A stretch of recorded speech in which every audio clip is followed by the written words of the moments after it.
पेंचापीची, shape shifting demon. बचपन में हम सभी ने अपने माँ बाप, दादा दादी, नाना नानी से भूतों की कई कहानियां सुनी हैं। पर सोचिए क्या हो अगर एक दिन ऐसे ही ये कहानी सच हो जाए। 21 साल के शुभजीत के साथ कुछ ऐसा ही हुआ। शुभजीत 3 साल बाद अपनी पढ़ाई पूरी करके अपने गांव वापस आया था। शुभजीत वैसे तो बंगाल के पुरुलिया डिस्ट्रिक्ट के एक छोटे से गांव का रहने वाला था, पर पढ़ाई के सिलसिले में वो पिछले 3 साल से कलकत्ता में रह रहा था। शुभजीत को अपना गांव बहुत पसंद था, क्योंकि जहां शहर में हर जगह बिल्डिंग्स ही बिल्डिंग्स थी, वहीं उसके गांव में चारों ओर जंगल ही जंगल थे, जहां की हरियाली और खुली हवाओं में उसका मन खुश हो जाता था। पर ये जंगल भी अपने अंदर कुछ ऐसे राज छुपाए बैठे थे, जिसकी वजह से गांव के लोग रात को कभी भी अकेले जंगल में नहीं जाते थे।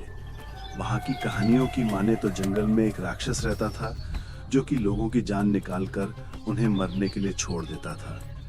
लोग कहते थे कि गांव में जो भी पूर्णमासी की रात को इस जंगल में गया है, वो कभी भी जिंदा वापस नहीं लौटा। पर शहर में रहने के बाद शुभजीत ने गांव की अंधविश्वासी बातों को मानना छोड़ दिया था, और यही उसकी जिंदगी की सबसे बड़ी भूल साबित हुई। शुभजीत को एक दिन एक ईमेल आया, जिसमें लिखा था कि उसकी कोलकाता में एक कंपनी में नौकरी लग गई है और उसे 2 दिन बाद ही कंपनी में रिपोर्ट करना था। शुभजीत के माता पिता उसी दिन सुबह सुबह एक शादी के लिए उड़ीसा चले गए थे, तो उसने सोचा कि वो अगले दिन ही कलकत्ता के लिए निकल जाएगा, ताकि वो एक दिन पहले जाकर आराम से वहां सेटल हो जाए और ऑफिस के पहले दिन की तैयारी भी कर ले।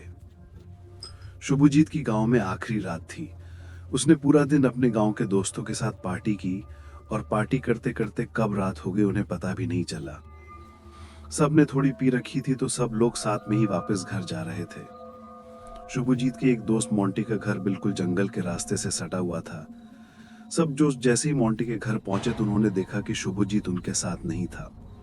उसके दोस्त उसके लिए परेशान हो गए और उसे आसपास ढूंढने लगे।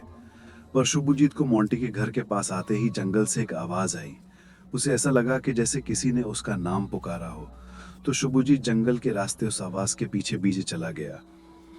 वैसे तो शुभजीत बचपन में इस राक्षस की कहानियों पर बहुत विश्वास करता था, और उसे इन कहानियों से डर भी लगता था। पर कलकत्ता में रहने और पढ़ने के बाद अब उसका सब कहानियों से पूरी तरह से विश्वास उठ चुका था। हालांकि शुभजीत की सारी जिंदगी इसी गांव में बीती थी, पर फिर भी इसकी 21 साल की जिंदगी में उस दिन वो पहली बार अकेले रात को जंगल वाले रास्ते पे जा रहा था। इस जंगल में जाते हुए उसने रास्ते में एक सिगरेट जला ली। जैसी उसने लाइटर से सिगरेट जलाई तो माचिस जलने के साथ साथ शुभजीत को जंगल के सन्नाटे में एक उल्लू की आवाज आई। शुभजीत सिगरेट पीता पीता चल रहा था, और अब कम से कम आधे किलोमीटर की दूरी तय कर चुका था कि तभी शुभजीत के सिगरेट की धुएं को चीरता हुआ वहां से कुछ गुजरा। क्योंकि सर्दी का मौसम था, तो रात को ऐसी हवा का चलना आम बात थी, इसलिए शुभजीत को लगा कि वो बस एक हवा का झोंका था। उसने अपनी सिगरेट बुझाई, और जैसे ही अगला कदम बढ़ाया तो उस उल्लू की आवाज और तेज हो गई। शुभजीत अब थोड़ा घबराने लगा था। तभी उसने देखा कि पेड़ की डाली से 2 बड़ी बड़ी आंखें उसे घूर रही हैं, जैसे किसी उल्लू की आंखें हों। इन आंखों को देखकर शुभजीत और घबराने लगा और जंगल के रास्ते से वापस मुड़ गया।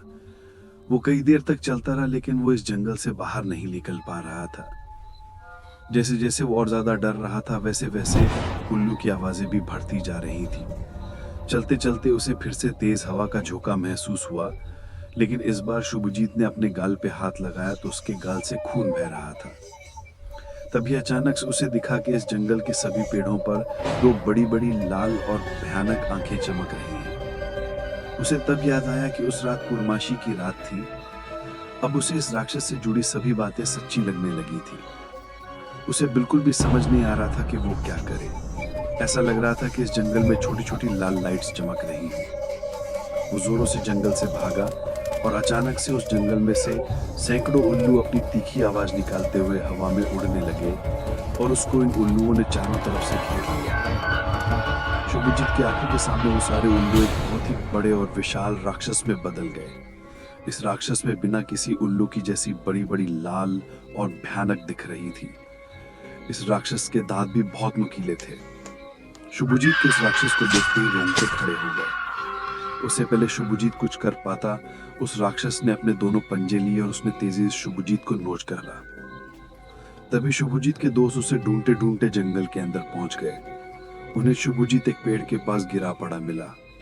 उसका पूरा शरीर नीला पड़ चुका था और वो दर्द के मारे छटपटा रहा था। उसके पूरे शरीर पे पंजों के निशान थे। ऐसा लग रहा था जैसे किसी ने उसकी जान ही निकाल ली हो। उसके दोस्त उसे फौरन अस्पताल ले गए और कुछ दिनों के इलाज के बाद वो थोड़ा बेहतर हो गया।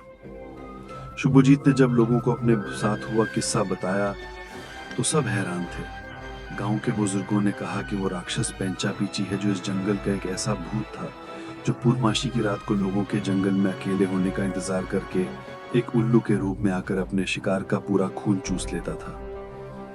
ये सुनने के बाद सबको पेंचा पेची राक्षस पे यकीन हो गया। शुभजीत तो अपने दोस्तों की वजह से उस रात बाल बाल बच गया, लेकिन वो कभी भी पेंचा पेची की खौफनाक आंखें नहीं भूल पाएगा।